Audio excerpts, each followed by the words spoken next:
everybody, what's up? This is Jason from the Tone Lab Recording Studio, and today I'm going to do a quick tour of my home production studio, bedroom studio here. So come on in. Basically, this is it. I've crammed an old production studio's worth of stuff into this small room. So the first thing I guess I could talk about is how I've attempted to tune the room the best I can. The room is 12 by 14 by 9, and so it's not great measurements, but it's not a complete perfect square, which is kind of nice. And then so basically I got my cloud set up. I have all of my first absorption points, and then I decided that I would mount this monitor to the wall here, and that worked out really nice. A nice big wall mount underneath the window, and then I got these nice thick kind of theater curtains, and I quadrupled them up, so normally they're closed. Gives me a lot of folds. The desk here, I built this desk out of birch. I built this shoot probably in 2005, and I just got the blueprints online. You can Google any kind of desk blueprints. Some days I wish that I would have did something a little different because I'm always bonking my knees on those, but I have this where I can technically rotate those a little bit, but it came out really nice. So then, yeah, I built this little deal to hold my controllers here, and I think it's janky. I'm gonna redo it, but it's a nice little mock-up. I was debating if I wanted to raise it up so I can fit this keyboard underneath, and I actually like this quite a bit, but I'm gonna do a different mock-up and get this all put together. So maybe I'll make a video about it, but it's really cool. I love these things. They're life-changing, but we'll get back to that. And then, more sound absorption. Got a nice little drum dial. You gotta have a drum dial if you're gonna record any drums. And then we've got some legacy gear with the Korg Triton. This is the wife's, but you know what? I've never been able to sell this thing for what we paid for it. And it's weighted keys and whatnot. And what I like about it is that it's from a certain time period, So yeah, 90s tones are all in it, but sometimes when you're looking for some old vintage tones, I think it's really cool to have. With the weighted keys, I just use it as a MIDI controller, and it's fantastic. So I guess don't fix it if it's not broke. That's a decent bass at great. Oh, I'm so nervous.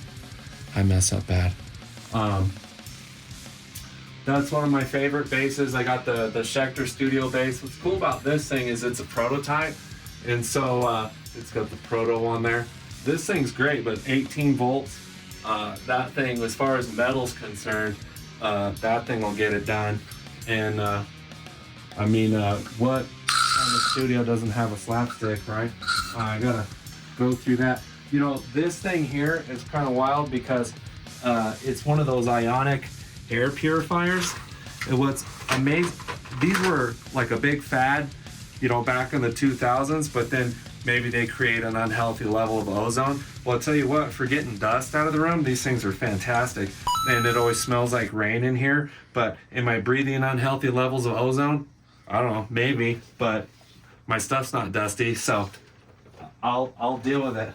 I got a little storage in here, so this is kind of my problem right now, is this back wall, because obviously I need to tune my reflective areas on the back wall, but being it's a small room, what I think I'm gonna do is wind up just doing another, like a theater curtain to just get rid of all these reflective surfaces. I've thought about some diffusion and whatnot, but I love having the storage, and then I keep all of my audio books, my mic lockers. Gotta have all the triggers when I do acoustic drums. These are kind of old school, but they still work great. I love having a decent trigger kit, just an SM7 mic kit. This thing's pretty great though. I love this mic a lot, but I usually like this as an outer front mic on the kick. And then for the kick in, I think I usually use a D6. The D6, I think this is what you call a studio hammer. I think it's almost a necessity to have if you're recording drums. What else do I got in here? I think I got I got the 609. Yeah, 609 Sennheiser. This is great on guitars, guitar amps, actually it sounds cool on a lot of different things. Then I have the 421, Sennheiser 421, because it's kind of an old school trick, I guess, at this point, but I will do the 421 and the SM7 and the XY Access. That's pretty great. This thing is retarded, and maybe I don't need it. I bought it just because normally I don't have a vocal booth. I do have a couple of walk-in closets that I could turn into a vocal booth, but it just gets so hot and crammed in there. I think I like just doing vocals in the environment. And so I tried this thing out off of Amazon, and maybe I'm a bad person for buying the knockoff off of Amazon, but it actually works really great. And then the SM7B, it's kind of a studio staple, but for me, because most of the time I record metal, this is a great mic for metal vocalists, especially for even death metal vocalists. If you're aggressive and get loud, you can grab a hold of it and burp in it, whatever you want. This mic will take it. So I love that. I kept this old bass rig. A good friend of ours had some issues. It's even got a little cat claw action on it. And I'm not a big fan of Behringer's, but I tell you, this thing sounds fantastic. And so for what I'm doing, just producing my own music, recording myself, I actually like doing the D6. I put that mic on these. It sounds fantastic. Then basically just a little storage area here, which nobody really wants to see your storage area, but I got to keep all my cables somewhat organized, so I just hang them in here. Got to have the snake for when we do the drums. And so basically where the setup is, I have another room over here that I could do drum recording in, but we'll see if the wife will let me. I don't know if you're going to let me.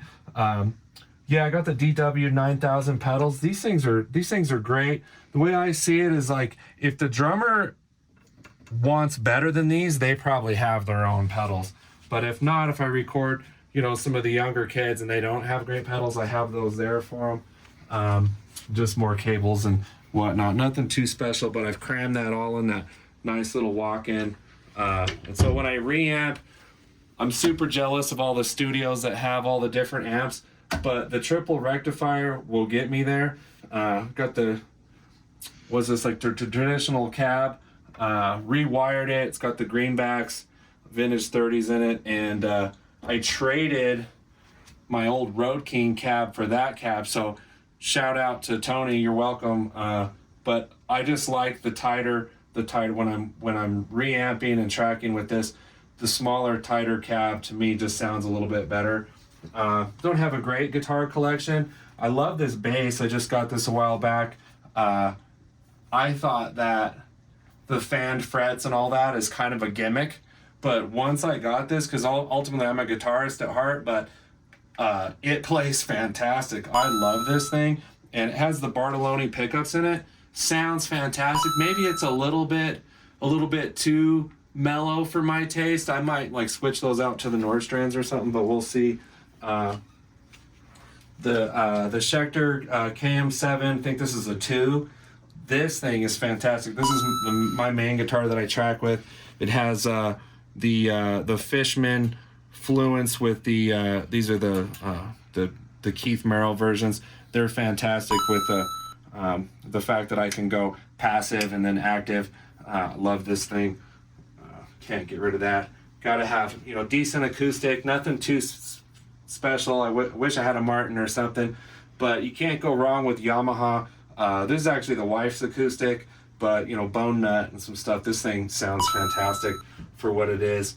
And then whenever I do any of the blue stuff, the slide stuff, I have my baby. This Paul Reed Smith is one of the Brazilian barnwood, and I can't remember all the names of the wood on it, but it's the real deal. Sounds fantastic.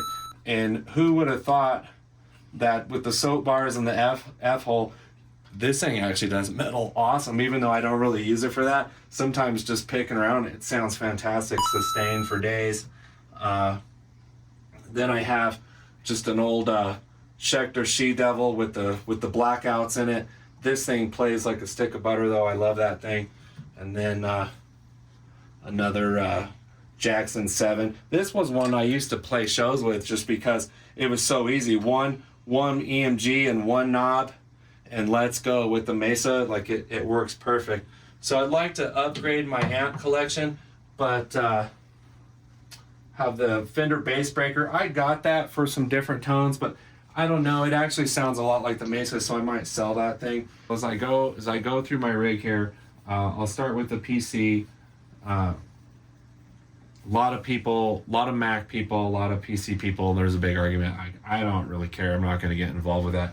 I get it that the Macs are amazing, and you know, if I was still recording clients like I used to, maybe I would feel the need for that. But my PCs work for me. I just built this like a year ago, and this thing is fantastic because it has the motherboard has Thunderbolt 3 in it. It's one of the it's a I think it's a 4970 or something. Anyways, once I did the BIOS update on that, it works great. So I hear a lot of people complain about them and stuff, and you know, everybody's different, and some people struggle with computers and technology.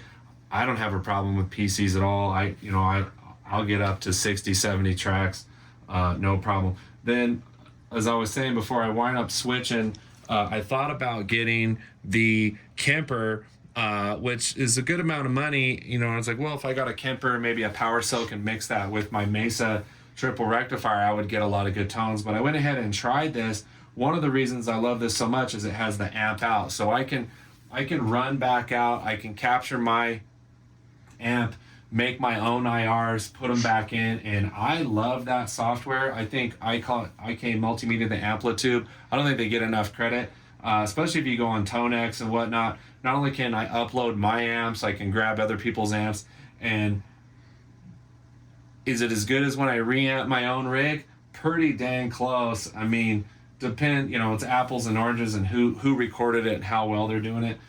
These interfaces I've had for a while, the Steinbergs, and so I can run 16 tracks through these. What's disappointing is that Steinberg, at the time when I bought these were considered their top of the line, and they were pretty expensive.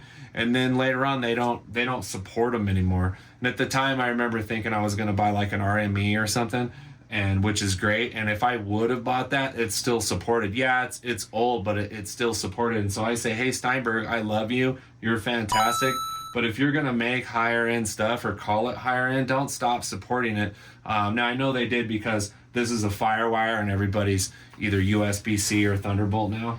But anyways, and so I'm in the market for a new interface, and I was really about to go do an RME, but because I fell in love with solid state, I wound up getting the SSL12, and a lot of people know about this thing at this point. I tell you what, this doesn't get enough credit for $500. And you know, the big dogs are like, this is nothing to them. But the fact that it can do line level in, it's super transparent, and this little 4K feature, like, I thought this is definitely a gimmick, and you can definitely just mess with the EQ and get the same sound. Sure. But when I'm like tracking bass or tracking vocals and I don't want to fuss with it and I just want to hammer that, it is noticeable and I love it. So where I thought, that's a gimmick, I would never use it, I actually use it all the time. And it's got the two headphones out. And so now I can run these through ADAT or light pipe. And so I can't run them both. So if I am going to track drums, I'll just run these separately. But maybe I'll upgrade to the new SSL 18. I don't know, but I kind of like the desktop and I like the big button. And then of course you got to have a reamp box. Even though that works as the Axio works as a reamp box, I still like having just my old school reamper. Ran with the ball mouse, and then ultimately everybody has some different plugins and whatnot that they like. I fell in love with solid state stuff, and I've tried Plugin Alliance and Waves and just like everybody else. And ultimately, and you know, if you know what you're doing, it doesn't really matter. But solid state's native plugins are fantastic, and they're expensive though. And so I used them for a little bit. I demoed them for whatever the month was, and it was like, this is what I want to do.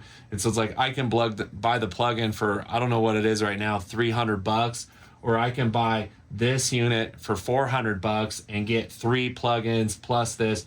This changed my life because I personally, I'm old school enough that I like I like the artistry of mixing by ear. You know, I miss the days of being in the studio with the whole band, and you got one guy on the end working his guitar, and maybe you're working the drums, and we're just running the faders. I love that, and the fact that now I have access to that whole thing. Maybe I'll go through a video doing all my plugins, but I don't think I'll do that right now. The Native Instruments S49, this thing's fantastic, and I just like being in the Native Instruments ecosystem, and a lot of their orchestra stuff sounds fantastic. This is the older one, but it's fine to me. I don't need all the screens and stuff on it because I have the screen. The HS80s, the monitors I'm using, these things get a bad rap. A lot of people don't like them. And I get it, they're different, but at the end of the day, it really is just like, what monitors do you have? Learn your monitors. Yes, there are monitors that are good or better or whatnot. These things are fantastic. I also run the sub with them, and so I have that placed pretty nice. And once I close those curtains, I have this spot, my listening position sounds fantastic, and everything's translating now. And at the end of the day, that's really what's important. I guess I better punch this in, because one thing I almost forgot to mention is what DAW I'm using. So I'm using Cubase 14. I started back Cubase 3 or 4, and I like to update pretty much every time. But you know, I see a lot of videos of people complaining about how the SSL boards don't really work with Cubase well, or they don't like the workflow, and I could totally understand that, and maybe I'll make another video doing a deep dive on it. But me personally, I like the workflow. I sought it out. I wanted that old school, more just using my ears and less mousing around. That's just something me personally. And so just real quick, a setup how I have this with Cubase is, you know, I have my controls set up. I can jump around. I can zoom in and out. That's a good feature. I can change and get some different metering. That helps. And then a lot of folks would complain about this part of it, where if you mouse and I select a track on here, that it won't change on the SSL. Well, they must have done updates, and that's another thing I love so much about SSL is they support it. But anyways, if I click one of these tracks, you'll see that it will change. It will change on the board, and so I don't really have a problem with that. And at the same time, you know, where I'm on this select button here, if I select the next one or any of these buttons, I hit select, it's gonna light up what I need on the board. That works fine. So I don't know what the complaint is with that anymore. They've updated it, it works.